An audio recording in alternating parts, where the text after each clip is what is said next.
Hello, Rush Nation, and welcome to the 5 Yard Dynasty podcast. As usual, I am your host, Liam, or at the FSA Tweets on Twitter. And as usual, I'm joined by my co-host, Rich at Dynasty Island on Twitter. Rich, how are you doing? How did week 2 treat you? I'm doing very well. I thoroughly enjoyed week 2. I felt that week 1 was, I think I said, overwhelming. I needed to get my head round rewatching three TV screens at the same with the Jets game and Red Zone and the game I wanted to pay attention on and trying to catch up on everything in the week. But yeah, I felt like I got my head around it this week. And then, fantasy wise, I had an absolute shocker. I don't know about you, but it was pretty abysmal in terms of wins and things. So, yeah, how was your week? My week 2 was better than week 1, both for fantasy and in football terms. The Packers obviously won and beat the Bears, which is always a nice victory to have. And then fantasy wise, I don't know how you did, but I went 23-10 in my leagues, including like things like playing against the median and stuff. Some crazy leagues that I'm in. So 23-10, and then in Dynasty, which is probably more apt, I went 13-7. So I'm looking to see whether I need to start those rebuilds now in some of those leagues. How about you, Rich? How did you do in your Dynasty league specifically? I had a 45% win rate this week, which was 43.9% win rate, which shows you how bad a week I had. A lot worse than the 64% I was last week. So yeah, not great. I think having 0 Ross Brown, 0 not 0 to, but almost 0 to 0 Jalen Waddle. I think I've got one share of Tyreek Hill. I think I've got one share of Nick Chubb. Like it wasn't a good week. All the big scorers I basically didn't roster. So yeah, let's move on and let's talk about my fantasy weeks. Well, you've mentioned a few of the top scorers, so we may as well just dive straight into that. So, as usual, we go over the high scorers from the week. We use 4-point touchdown for quarterbacks and no tight end premiums, just standard PPR for everything else. So, quarterback position, we started off with Lamar Jackson with a 42.6 point game, and then Tua with a 40.9% game. Those two quarterbacks were playing each other. What an absolute comeback for the Dolphins. Tua proving that he can have that ceiling. And then Jalen Hurts with a 34-point game against the Vikings on Monday, one of the 2 Monday Night Football games, Rich. Yeah, I mean, Jalen Hurts was incredible, wasn't he? I think it was as much that, we all knew he had the rushing talent, but I think AJ Brown has unlocked something there, and I was really impressed with him as a passer. And yeah, I think I'm still a little bit nervous about that 2 first-round picks that Philadelphia's floating with heading into next year. But I think if he carries on this for another couple of weeks, he could easily be cracking that top 5 Dynasty QB. He's not quite there yet, but he's getting there. And then at the running back position, you've got Nick Chubb with a monster game of 32.3 points. Aaron Jones just 0.3 points behind him at 32, bang on the dot. Rich, I predicted a massive AJ Dillon game, got the wrong running back. But yeah, he absolutely had a monster game, over 100 yards on the ground and used in the passing game a lot too. Yeah, he can just do everything, can't he? I think we've talked about it over the last 2 years about it being a 2-year contract. And I think we talked slightly about them restructuring some money meant kind of open the door to maybe he's back next year. And I think if he keeps playing like this, I see no way that the Packers let him go. And I think that he's going to be, on the Packers next year because, as you said, he is a multifaceted back. He can be used in the passing game, in the running game. And what I've been so impressed with the Packers through 2 weeks is the fact that they're getting both of them on the field at the same time. We don't often see 2 running backs. Yes, we see teams use a fullback or a tight end in the backfield as a sort of H-back, but for LaFleur to be actually getting them both on the field in a true running back sense and getting them the ball is nothing but impressive. it's something that Packers fans have been calling for more of since Jamal Williams was in that backfield with Aaron Jones. A lot more pony personnel, which is the two running backs on the field. Just seeing that it finally come into fruition. I mean, over the past few years, it's slowly crept up in percentage of snaps over the season, but yeah, this year it is way more prominent, and obviously that's coming down to the lack of wide receiver. I suppose depth, upside, whatever you want to say. That room's just not as good as you want. So you've got to have the two best playmakers on your offense beside the quarterback on the field at that basically every opportunity. And then moving over to the running back three, you've got Tony Pollard at 19.8 points. He had a long sideline sprinting touchdown, Rich. What do you see for Pollard and Zeke Elliott going forward? I think that I've got to choose my words carefully here. I think this could be a really sneaky buy high for Pollard, in that he's had a good week. He's finished as the RB3. It was a weird running back week in that we only had two guys score over 20 points. It was wild that, what'd you say, 19 points was the RB3. That's pretty wild. But it's a sneaky buy high window because, yes, Pollard was fantastic. We all know that he's been fantastic when he's got the opportunity. But I think for me, the most impressive thing was that this was a 50-50 share in terms of the backfield on Sunday. He had a 45.7% opportunity share. He saw 7 targets, which is wild. Yes, part of that is Cooper Rush being the quarterback, but Pollard's being used as a receiver on about 32% of his snaps at the moment, which, you know, that's usually a number that's reserved for like a JD McKissick. He lines up as a receiver about 30 to 40% of his snaps. If we're going to see Tony Pollard used in those sort of creative ways and he's still getting the rushing work, I think there's more to come.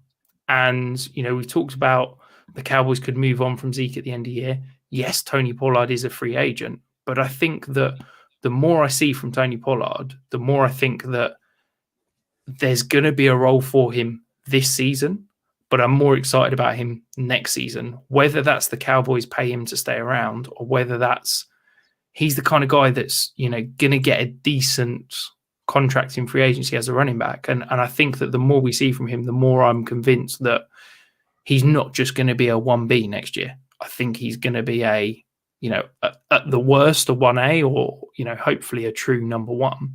And I think that he's going to get that opportunity. So, yes, you're sort of buying high because I think people are probably going sell high on Tony Pollard. He had one, you know, long touchdown, as you touched on.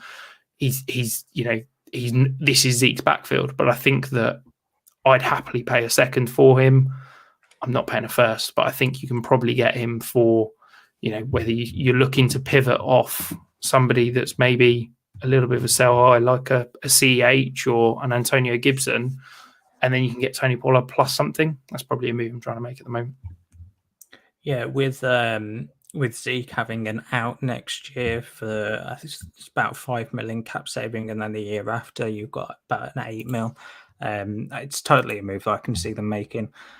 Moving over to the wide receiver position, it was a high-scoring wide receiver week, Rich. So you had Stephon Diggs at 44.8 points. Then you had Tyreek Hill at 42 and Jalen Waddle at 40.1. So two Dolphins wide receivers, as we said, two had a great game. I don't think anyone really expected both of them to be in the top three at any point in the season. But what a crazy week. When Tua's played 25 career games and throws 18% of his career touchdowns in one game, it's some would say it's some sort of an outlier. So yeah, it's let's not expect this from Tua every week. That's all I say. I think you're crazy if you're expecting this from Tua every week. And then moving over at the tight end position, Mark Andrews 25.7 points to the tight end one, so a normal suspect there. Darren Waller 17 points, and then Zach Ertz at 15.5. So no surprise names really tight end wise. I suppose you could really say Zach Ertz a little bit. I'd expect him in the top 3 every so often. Moving over to the significant news. So Unfortunate news for Trey Lance. He broke his ankle during the game. It was very early on. I believe it was in the first quarter. So he's out for the season. He has had season-ending surgery on the ankle. So it's a shame because we really wanted to see what Lance was going to do, and now it's going to come to 3 years worth of basically no games for Lance. He's had about 4 games, I believe it is, at this point now. Yeah, it's brutal, isn't it? And I'm really struggling with what to do with Lance right now. You know, normally I'd be sitting here saying, if you're a rebuilder, go out and buy him. I think he's going to get the opportunity next year. Obviously, Jimmy G's a free agent into the end of the year, and it's hard to see the 49ers saying, right, 4 games of Trey Lance is enough. We're not going to see him again, having traded 3 first-round picks to go and get him. So I think he's the starter next year. And I think that whilst I've not got particularly high hopes about him as an NFL quarterback now, having, as you said, not really played for 3 years, I still have those high hopes for him as a rushing quarterback. I think that rushing talent isn't going anywhere.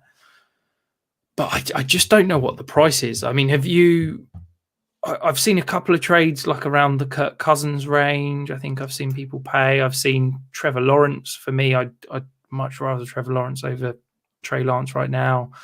I've seen both Lawrence and I've seen Lawrence and Fields both straight up for Lance. So in my mind, I'm taking both of those. I think Fields is probably the one that's about level for Lance right now. Or let's say about level, about the closest. I'd still have Lance about 3 or 4 spots below Fields, just from the point of view for the rest of the season, as well as what I kind of expect the Bears to do next year with all that cap space. But yeah, if you're getting in for 123 first, would you do that, Rich? I think I would, as in Lance.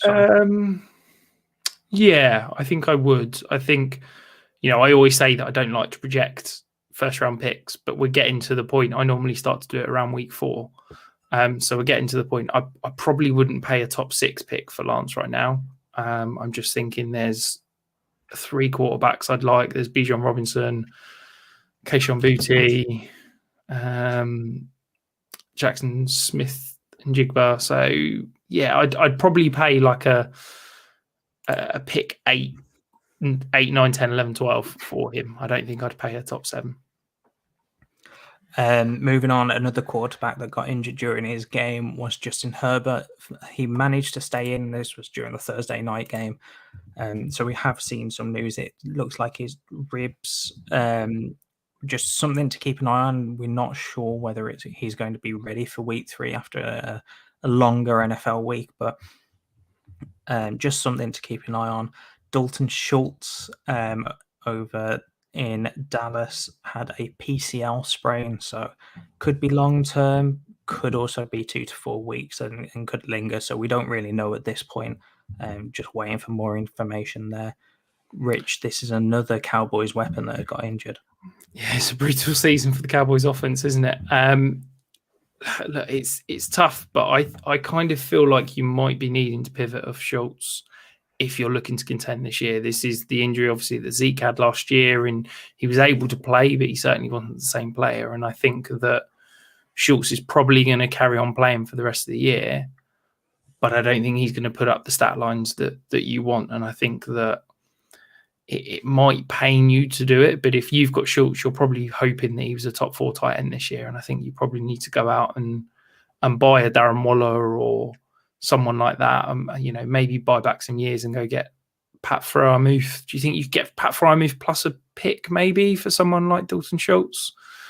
Maybe this injury's probably hindered that a little bit, but yeah, maybe a third at least. I think you need to, if I was him, if I was a Schultz owner, I think I'd wait till he was, confirmed that he was basically going to play on Sunday, which I expect to come sort of Thursday, Friday, and then I'd be quite active trying to move him because, I'm concerned that he's basically not going to be that elite tight end that we'd hoped. And then, we talk about the contract situation obviously quite a lot, but it's uncertain. I'm just looking up now. Yeah, he's playing on the franchise tag, isn't he? So coming off an injured year where he's probably not going to put up stats, he's probably not going to get the long-term contract he hoped, which is always slightly concerning. So yeah, I think I'm pivoting off Schultz and going and getting hopefully somebody else. I think that's a good move. And then some other news around the league. You've got James Conner. He left the game with an ankle injury. It's not considered serious, but Darrell Williams came in and looked like the Darrell Williams that left Kansas City last year. I don't know what's happening with the 1B role. That looks to be Eno Benjamin's role all over, and then they just swap out James Conner for Darrell Williams. So just something to monitor there, because if James Conner is out, Darrell Williams is probably the guy to own in Arizona. And then Jerry Jeudy as well left the game with a chest/sternum injury. Looks like he could be back, but we really have no information whatsoever. So you've just got to keep an eye on that. Keep an eye on Ian Rappaport on Twitter and Adam Schefter to see whether there's any more information that comes out during the week. But Rich, that's it for the news. So let's move over to the Dynasty stock market. As usual, we look at the risers and fallers here. So let's start with the risers. We've got 2 rookies on our list. We'll start with Drake London, who I'm sure we'll speak about a little bit more later, not to rub it in a little bit too much. But he had a 48% target share you put on here, Rich. He had an absolute monster game. The thing I want to know is what's happened with Kyle Pitts. Is London taking all that share? Well, I think it's slightly ridiculous, isn't it? I love the Arthur Smith quote of, we're not out here trying to win fantasy football. We're out here trying to win games. And it's like, okay, well, you're not doing either, quite frankly. So maybe use the guy you drafted in top 4 a bit more. But yeah, I think look, Drake London was incredible. We had high hopes for him coming out. He's not playing the role I expected. I know I've said this a few times, but I really expected him to get more usage out of the slot, and he's just not at all. He's just being used as an outside X receiver, which is incredible. And you think that what he's doing in his second game, commanding a 48% target share, is absolutely wild. So yeah, I'm really hopeful that he's going to continue to produce. He's a top 12 dynasty wide receiver now. And that might sound kind of hyperbole and slightly ridiculous to say, but that's absolutely where he is. It's the breakout is coming as such. I've definitely moved him up. I don't think I've got him in my top 12. I think I've got him around the 14, 15 mark, so he's right on that cusp. And yeah, I put out a tweet earlier and just said I was wrong on Drake London. My separation worries were too skeptical, and I should have been all in on London from the go. But moving over to the guy that I had above Wilson and above London in rookie drafts in my rookie rankings was Garrett Wilson, who also had an absolutely amazing game. 14 targets for 8 receptions, Rich. I'm going to pass this over to you because you're a Jets fan. You would have been watching the game. It was a great game from what I've heard. Just over to you. Yeah, it's everything that we'd hoped Garrett Wilson would be coming out. He showed fantastic separation, route running ability. He was able to, show that elite speed and get open deep. And he was, it's everything. He was sitting in zones and he's fantastic at the catch point. I think this is a high watermark. I don't think we're expecting this moving forward. I think that this offense is going to be a little bit more balanced. I expect Elijah Moore to see a little bit more in terms of target share over the next couple of weeks. But look, we were both super high on Garrett Wilson, and this is everything you could have dreamt it would be coming out, quite frankly. Moving over to the fallers, Rich. We'll start off at the quarterback position. Russell Wilson, not what people were expecting all the way through the offseason. People, myself included, were expecting the Broncos to come out strong, maybe even take a run into the playoffs and the Super Bowl in a tough division. Yes, that was really my prediction for the Super Bowl, was the Broncos from the AFC. But Russ is not doing very well right now. He's just being really lackluster, which is unsurprising. Oh, which is very surprising. Sorry.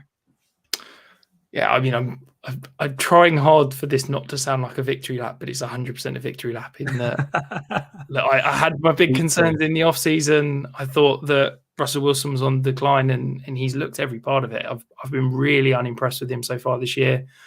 I think from a stats perspective, he's due some touchdown regression. It's basically only Matt Ryan has thrown for more yards with fewer touchdowns. That will be coming. So he's QB 20 on the season. We're going to see a slight bounce back, but yeah, I'm concerned that this is Russ moving forward, and I think that for me, he's no longer a top 12 quarterback. I think he's in that Derek Carr, Kirk Cousins tier rather than the Matt Stafford, Aaron Rodgers tier that we were hoping he'd be coming into the year. I mean, I was about to say, what would you have said if I told you this in the off season, but you would have just been gloating completely in the off season. So I'm not going to even entertain that conversation. So Chase Edmonds is another faller you've put on this list. Why have you got Chase Edmonds on as a faller now? Because he's not producing. Raheem Mostert had 60% opportunity share on Sunday. He did. Yeah, he had 2 poor stat weeks. Chase Edmonds. We thought that this was, last week he didn't produce the stats, but he had all the work, and this was his backfield to own. And then coming into this week, he's just not. The fact that Raheem Mostert's getting 60% of the opportunity share and Chase Edmonds down at 36, that's really concerning. Does that mean this is a split backfield moving forward? I still think Chase Edmonds is the 1A. I still think that he's going to see more work than Mostert for the rest of the years. I mean, Sunday was a wild game for the Dolphins. I'm not sure we could be taking too many lessons from that game, but I am really concerned that I've been banging the drum for Chase Edmonds as a screaming value all off season. I worry that he's not going to be that fringe, solid RB2 with upside. I think he's probably going to be that fringe RB2 flex, which is painful to say. Yeah, I put a tweet before the game saying that this is the week, as in week 2 was the week that Chase Edmonds really needed to show that he was either going to lead this backfield or whether we would know that Raheem Mostert would be more of a concern for Chase Edmonds' share.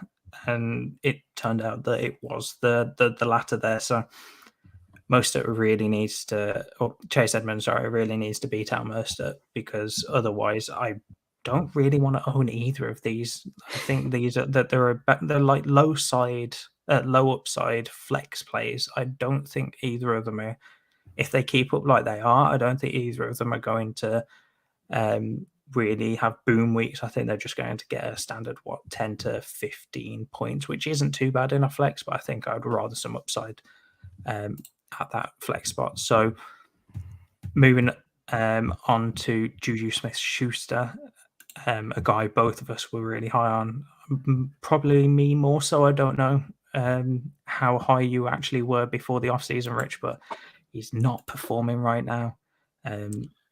I know you've been calling an MVS breakout last week. It's coming. I still believe. I think this Chiefs offense, unfortunately for us kind of fantasy guys, it's going to be really difficult to pick. I think it's impressive the way they're sharing the ball around. We're seeing the running backs getting used in the receiving game. They've obviously got, Justin Watson. Did anybody start him in fantasy scoring touchdowns? I think if the fact that they've got 4 or 5 receiving options is probably great for them from an NFL perspective. From us, for a fantasy perspective, I'm not sure I particularly want to own any of the receivers in this kind of receiving room at cost. Maybe MVS just because he's the cheapest, but I'm concerned about Juju. I don't think he's going to get the target share for him to be hugely fantasy relevant. I'm concerned that Sky Moore is basically not seeing the field. I'm concerned that MVS, whilst the peripherals are there, he's running the right amount of routes, he's getting decent air yards, he's not yet put the game together. So look, it might change over the next couple of weeks, and we see one or two bodies basically carve out a role moving forward. But as we speak, it's a big concern moving forward. Yeah, as you said, I think this is a really hard offense in terms of the passing options to pin down. I mean, I'm looking through their stats. They all have about a 15% target share. MVS and Juju Smith-Schuster both have 11 targets. Hardman has 10. So it's just a matter of who is going to actually take some of these to the house on any given week. And 15% target share on the season isn't what I was expecting from Juju. But if any one of these can take a step up in that target share, they are going to be the one that you should own. It just really depends on who that is going to be each week. Then a name that people probably won't like us bringing up here after 2 games, Rich, but Kyle Pitts.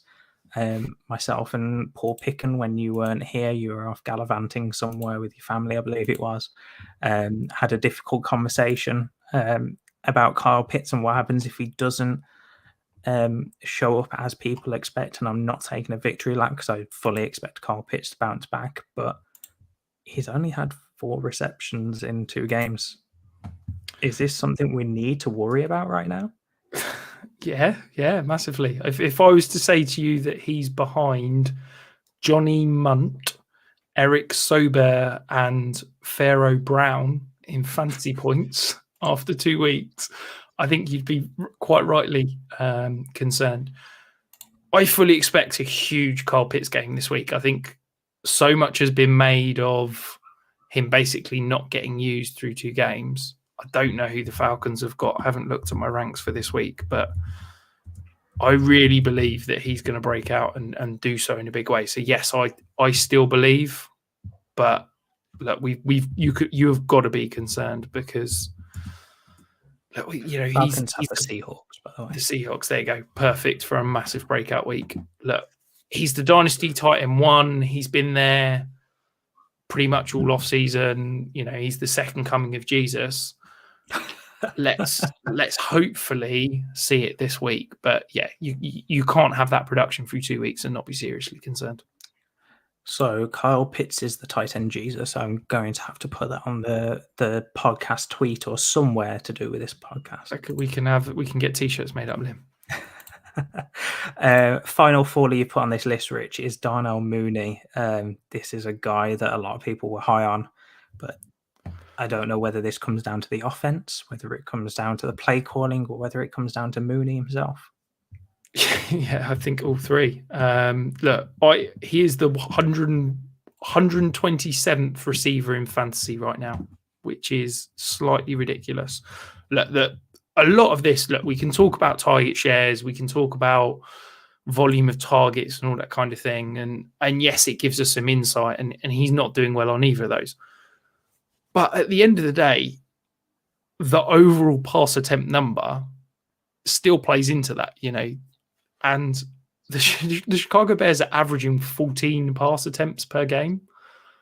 I think there's probably drives. I think, I know the Browns had a 14-play drive. There's drives that are longer than 14 pass attempts long. It's ridiculous. The NFL average is 35 attempts per game at the moment. So they're 21 pass attempts below the average. The second lowest is 26 pass attempts per game. It's just what the Bears have done through 2 games. And yes, I get that they've had a monsoon bowl against the 49ers in week 1, which has skewed the stats. But they threw more in that game than they did against the Packers. Exactly. You can't really use that as an excuse anymore. It's absolutely wild. I think it's a potential buy low opportunity for Darnell Mooney, but I don't particularly want any parts of this offense until I've seen it a couple of weeks, because, even if Mooney goes and produces this week, can you trust him to start in week 4? Can you trust him to start in week 5? I just don't know. And yeah, I've never been the biggest Mooney believer. So I'm concerned, and I think his dynasty price is certainly falling at the moment. I don't really know what happened in this game for the Bears. I mean, they came out in their scripted first drive, drove down the field, scored a touchdown, and I kind of thought, okay, that was a good drive, but I want to see what they do when they're unscripted. And they just went 3 and out, 3 and out, 3 and out. It was awful. They didn't move the ball. I believe until late into the second quarter, even in early in the second half. I just don't know what they're doing. I mean, they got away from the run game, which didn't help them whatsoever. But you can't have Justin Fields throwing for 11 passes in a week where they're behind basically all game apart from after that first drive.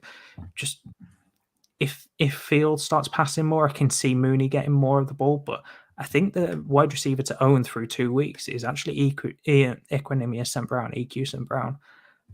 He's been shown as the intermediate type of route runner, and Darnell Mooney from the game that I just watched, he looked like he was just down on deep routes, and that was it. There wasn't really much else. So if Mooney and the Bears start passing more, it'll create more deep shots. But also, I don't know whether he's going to be the wide receiver one here. I just think it's going to be a wild mess at that wide receiver position for the Bears.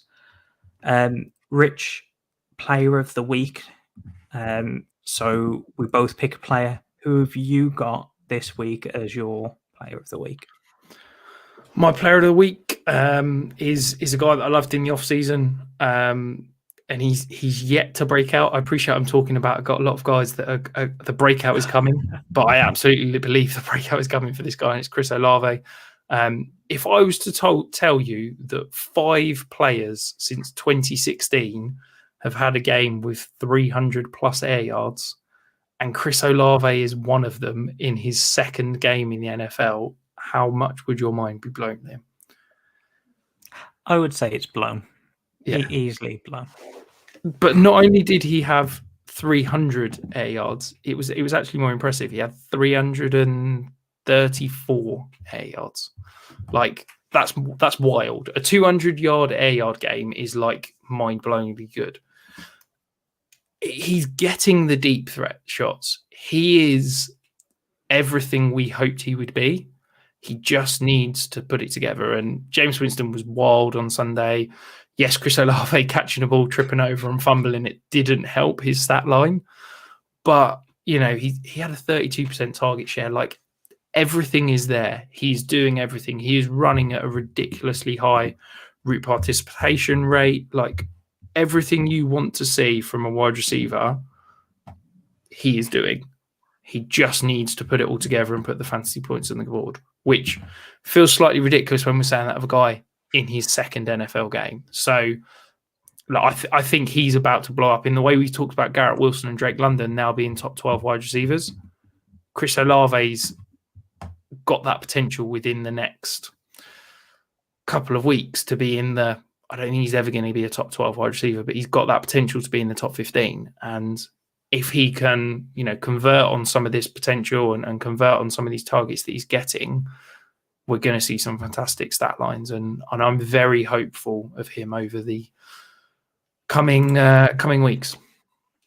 So, Rich, what would you pay for him right now with this whole hoping for a breakout or predicting a breakout? What would you pay? Because if you're predicting a breakout, you're essentially saying that you should be buying low on him right now and not have to do what you're doing with London and Wilson if you want to try and get them buying after the breakout. So what is that price that you're willing to pay right now for him? So I would pay anything other than a top 4 pick next year for him. I would take him straight up over Tyreek Hill. I would take him straight up over Stephon Diggs. I would take him straight up over Mike Williams. Okay. You ruined my next game because I was pulling up ADP data so we could go through one by one at some wide receivers. The problem we've got, ADP data is so skewed at this point. I find don't get me wrong, I love ADP data. But as soon as you get in season, it is wild because It is. The ADP draft started 3 weeks ago. 3 weeks ago, we hadn't had any NFL games, so it's really difficult to get any sort of adjustments on value from the ADP data. I completely agree, but I was just going to read out some names in that wide receiver 2 area. Would you take him straight up over DJ Moore? That's tough because I love DJ Moore, but I think I probably would. I'm really concerned about DJ Moore. Michael Pittman? No, I'd take Pittman's my wide receiver 10 right now, so no. I have a feeling this one might be a bit more clear for you. DK Metcalf. I've got them back to back. I've got Olave ahead of DK. Oh wow. Okay. That's interesting to know. So basically, if you trust Rich's advice, go out and get Olave. I'm going to go for my player now. So that is Christian Kirk. He had 6 catches on all of his receptions. So he only had 6 targets as well for 78 yards and 2 touchdowns. I mean, when you look at that target share, it's not huge. But at the same time, I think Kirk is now the go-to guy for Lawrence. I mean, I wanted an extra week to just see whether the week 1 boom week from Christian Kirk was genuine or whether it was just a flash in the pan. But I think this week has really proven that point and doubled down on Christian Kirk going to be a big focal point for Trevor Lawrence. So, Rich, I'm not overly worried about the target share from last week, but I also do want to see more targets go his way just to be a bit more safe. That being said, he did have 12 targets in his first game, and he literally dipped down to 6. He halved his targets, but kept the exact same amount of receptions. So, he's just a guy that. Sorry, go on. No, I was going to say, look, I've taken some victory laps today, but I'm happy to admit I was completely wrong on Christian Kirk. Likewise. I said that, from an NFL perspective, before people hammer me, I thought Russell Gage was a better NFL wide receiver than Christian Kirk. I still kind of believe that, but I think that, look, what Christian Kirk has done through 2 weeks, I think that Trevor Lawrence has absolutely taken that step for me. I think that he is now producing what we'd hoped he would do last season as a rookie. And I think that a big part of that is he's got NFL competent receivers around him. He's got a decent place caller. And I'm really hopeful that he's going to turn out to be the star. But Christian Kirk's impressed me. He's running a wide variety of routes. He's getting the targets. And I think that, he's now potentially one of those guys that you can go out and buy. Would you pay? I probably wouldn't pay 2 seconds, but you can probably get slightly on the cheap. Maybe one of those players that people are looking to sell high on because they're not buying in long term, and maybe you can nab them away and get that sort of solid wide receiver 2 production at Dynasty wide receiver 3 prices because people don't think he's got the overall kind of elite upside that others would have. And, the reasons we were criticizing him as a potential Dynasty asset, that could almost open a buy window and you can get better production than the price you've got to pay, if that makes sense. So, yeah, I think that's a great call from you, Liam, and I'm really intrigued to see him over the coming weeks. Oh, thanks, Rich. Moving over to the last segment that we have for you listeners is the flex off. So last week we brought it in for the very first time. It's where me and Rich go head to head each week, picking a player that is in the flex consideration. So we can't pick those studs. So that includes the top 36 wide receivers, top 24 running backs, and the top 12 tight ends. Because it is flex, we're not doing super flex, no quarterbacks. And the way we're monitoring that is Fantasy Pros ECR for the weekly rankings. So we are, as Rich mentioned earlier, we aren't using Dynasty ADP from 3-4 weeks ago, and that hasn't updated with the season. So last week, I'm proud to announce that the winner was myself with Drake London. Rich had some words with me about picking right at the top of, or right on the edge of I've got to get my what excuses was in allowed. after such a battering of week one. So yeah, It was an absolute battering, Rich. So Drake London, as I predicted, had a massive week as wide receiver 10 on the week, and he's now 24.6 points from that game. And your MVS call, Rich, was wide receiver 91 with 3.3 points. So I can understand the process, Rich, but you weren't. You just didn't win. So I'm going to thanks. give you. I'm going to be the honourable one, and I'm going to stop rubbing it in your face and let you pick the first guy in the flex off for this week. Thanks. Well, I've hyped him up enough. I've said that the breakout is coming, so I've kind of got to stick to my guns and put my money where my mouth is. So I'm going with Chris Olave. He's wide receiver 38 in ECR. I was tempted to cheat slightly. I noticed that Alvin Kamara is currently running back 25. I think it's because people aren't sure if he's playing. I thought about, will Liam let me steal Alvin Kamara and go away with that? But obviously not. So yeah, I'll go Chris Olave, wide receiver 38 at the moment. I think he's due for hopefully that breakout game. Yeah, he's actually slipped further down. Kamara has. He's now running back 29. Just because still people can't don't have know whether. No, I was tempted, but no, I thought I better not because I know Rich would just try and get his excuses in once again. But we've spoken enough about Olave. I think he's going to have a great week. And if it's not this week, it will be soon. I don't think you've got long to go out and buy him at his current price. I do think it's going to go up. I'm going to go with a slightly more, I suppose, boring pick is probably the way that people will see this, and that's going to be Tyler Boyd, currently wide receiver 50 in ECR. I think he's just a good kind of cheap flex buy that you can go out and get if you really need that stable flex spot. And just to get those 10 to 15 points, and every so often he'll get a touchdown and have that boom week. So I'm going to go with Tyler Boyd. As I said, quite a boring option, and he just a normal slot receiver that probably won't see the targets to make him a wide receiver 1 or even a wide receiver 2 in that top 24 range any given week. But I think he's going to be that stable guy that if you've got a deep league, a deep starting bench or a deep starting lineup, Tyler Boyd, you can just slot right in and expect anywhere between 5 and 15 points every game. So basically, Rich, I'm betting on Olave not breaking out and me getting stable points. You've gone safe. Okay. What would you pay for Olave at the moment in Dynasty? Because I think, we're getting to that point with bye weeks, start coming in soon. Sometimes having that, first guy off the bench that is safe and stable is appealing.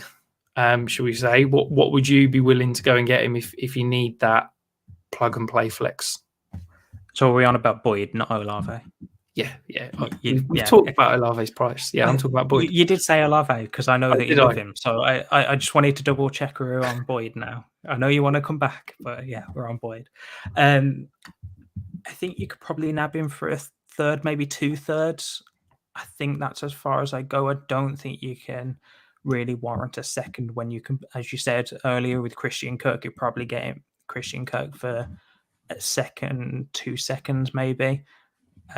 So just for that stable first guy off the bench, I think you could probably get him for 2/3, or you just throw in a third on top of a guy that you're trying to get rid of, and you're probably getting that accepted because, especially from a non-competing team, he is what you would call a roster clogger, Rich. He's not someone that you want on your team if you're not contending. So I think 2/3 is probably the max that I'd pay. I wouldn't go up to a second. But your most likely bet is going to be a random kind of bench spot player and with a bit of upside and a third round pick. Yeah, you could probably sell, one of those rookies that's not really done much, or maybe someone like a Carl Phillips that had a bit of hype after week 1. You could maybe pivot off someone like that to a real rebuilding team to go and get a Tyler Boyd. Yeah, I like that move. So, Rich, that's all we have on the show sheet. Another short episode. So that's all we have for the dear listeners. I just wanted to say a great work from the 5 Yard Dynasty team. So go check out all their work at 5 Yard Dynasty. You can find this pod when it comes out, or the live stream when we go live on Tuesday at 8 o'clock. And you can find all their written work over there. It gets tweeted out from that account as well. And if you do want to ask us a question, we will be putting out tweets every week on a Monday to get some listener questions in so we can start answering them live on stream or as the podcast. So that's it for this week, folks. But thank you for watching, listening, however you're consuming this podcast. And we'll see you next week. Stay safe.